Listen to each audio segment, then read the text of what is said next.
నీ ఇరుగు పొరుగు ఎదురింటి వాళ్ళతో నీ బిడ్డను ఎప్పుడైతే కంపేర్ చేస్తున్నావో ఆ రోజే నీ బిడ్డ ఓడిపోయాడని అర్థం.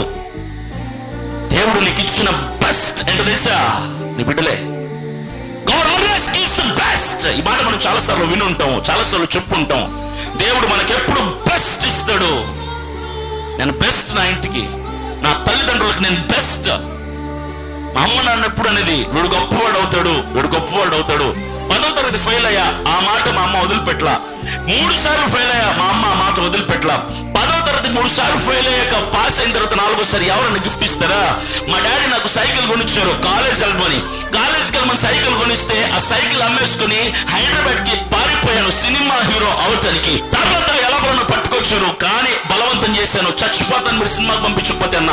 ఇష్టం లేకపోయినా కష్టమైన నన్ను తీసుకెళ్లి హైదరాబాద్ లో మధుసూదన్ ఇన్స్టిట్యూట్ లో జాయిన్ చేశారు, యాక్టింగ్ స్కూల్. ఆ జీవితం అంతా అయిపోతుంది, టైం అంతా వేస్ట్ అయిపోతుంది. ఏం సాధిస్తానో తెలియదు, ఏం చేస్తానో తెలియదు, ఎలా బ్రతుకుతానో తెలియదు, ఎలా పోషింపబడుతానో తెలియదు. కానీ మా అమ్మ మా నాన్న అన్నారు, వీడు గొప్పవాడు అవుతాడు, వీడు గొప్పవాడు అవుతాడు.